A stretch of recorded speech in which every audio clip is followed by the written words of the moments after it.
नमस्कार दोस्तों, जय श्री कृष्णा, राधे राधे।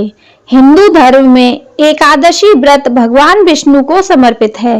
हिंदू पंचांग के अनुसार हर साल बैसाख माह के शुक्ल पक्ष की एकादशी को मोहिनी एकादशी व्रत रखा जाता है।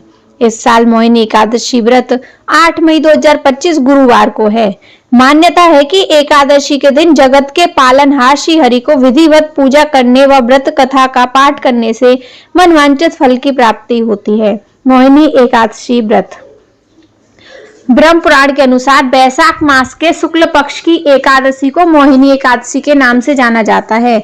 यह व्रत मोह, बंधन तथा पापों से मुक्ति दिलाता है। सीता माता की खोज के दौरान भगवान राम ने तथा महाभारत काल में युधिष्ठिर ने मोहिनी एकादशी व्रत कर अपने सभी दुखों से छुटकारा पाया था। मोहिनी एकादशी व्रत कथा। मोहिनी एकादशी व्रत करने वाले व्यक्ति को दशमी की रात से ही नियमों का पालन करना चाहिए। एकादशी के दिन ब्रह्म मुहूर्त यानी सुबह उठकर तिल का लेप लगाना चाहिए या फिर तिल मिले जल में स्नान करना चाहिए। स्नान के बाद लाल वस्त्रों से सजे कलश की स्थापना कर पूजा की जाती है। इसके बाद भगवान विष्णु तथा श्री राम का धूप, दीप, फल फूल आदि से पूजन किया जाता है।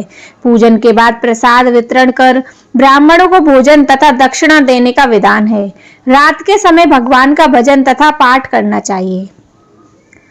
मोहिनी एकादशी व्रत कथा। प्राचीन समय में सरस्वती नदी के किनारे भद्रावती नाम की एक नगरी बसी हुई थी। उस नगरी में दूतिमान नामक राजा राज्य करता था। उसी नगरी में एक वैश्य रहता था जो धन धान्य से भरा था। उसका नाम धनपाल था।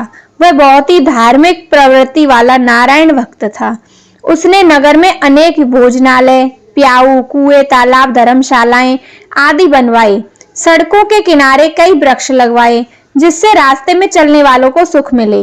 उस वैश्य के 5 पुत्र थे, जिसमें सबसे बड़ा पुत्र बहुत ही पापी व दुष्ट था। अपने पिता का ज्यादातर धन वह बुरे संगतों में ही उड़ाया करता था। मांस मदिरा करना उसका हर दिन का काम था। जब समझाने बुझाने पर भी वह सीधे रास्ते पर नहीं आया तो दुखी होकर उसके पिता, भाइयों और परिवार के लोगों ने उसे घर से निकाल दिया और निंदा करने लगे। घर से निकलने के बाद वह अपने आभूषणों तथा वस्त्रों को बेच बेच कर अपना जीवन यापन करने लगा। भगवान विष्णु ने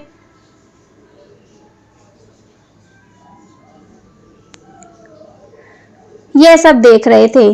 धन नष्ट हो जाने पर उसके साथियों ने भी उसका साथ छोड़ दिया। जब वह भूख प्यास से परेशान हो गया तो उसने चोरी करने का विचार किया तथा रात्रि में चोरी करके अपना पेट पालने लगा। एक दिन वह पकड़ा गया, लेकिन सिपाहियों ने वैश्य का पुत्र जानकर छोड़ दिया। जब वह दूसरी बार फिर से पकड़ा गया तब सिपाहियों ने भी उसका कोई इलाज नहीं किया तथा राजा के सामने लाकर उसे सारी बात बताई। तब राजा ने उसे कारागार में डलवा दिया। कारागार में राजा के आदेश से उसे नाना प्रकार के कष्ट दिए गए और अंत में उसे नगर से निष्कासित करने का आदेश दिया। दुखी होकर उसे नगर छोड़ना पड़ा। अब वह वन में पशु पक्षियों को मार कर पेट भरने लगा।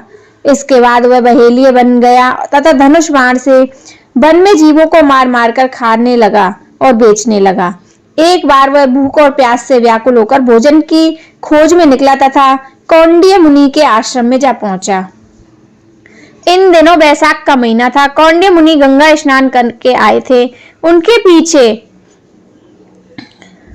उनके भीगे कपड़ों की छींटें उस पर पड़ गई, जिससे उसे कुछ सद्बुद्धि आ गई। वह ऋषि के पास पहुंचकर हाथ जोड़कर कहने लगा और कहा, हे महात्मा, मैंने अपने जीवन में अनेक पाप किए हैं। कृपा कर आप उन पापों से छूटने का कोई साधारण तथा धन रहित उपाय बताएं।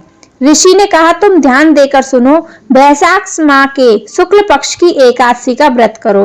इस एकादशी का नाम मोहिनी है। इस व्रत करने से तुम्हारे सभी पाप नष्ट हो जाएंगे। तो उसने ऐसा ही किया। उसने गंगा में स्नान करके और एकादशी का व्रत किया। एकादशी के व्रत के महत्व से उसके सभी पाप नष्ट हो गए और अंत में उसे मोक्ष की प्राप्ति हुई। मोहिनी एकादशी का व्रत का महत्व है। मोहिनी एकादशी व्रत के प्रभाव से सभी प्रकार के पाप तथा दुख मिट जाते हैं। यह व्रत मोक्ष बंधन से मुक्ति दिलाता है। देवी सीता की खोज के दौरान भगवान राम ने तथा महाभारत काल में युधिष्ठिर ने मोहिनी एकादशी का व्रत किया था। जय श्री कृष्णा, जय राधे राधे, जय विष्णु भगवान की।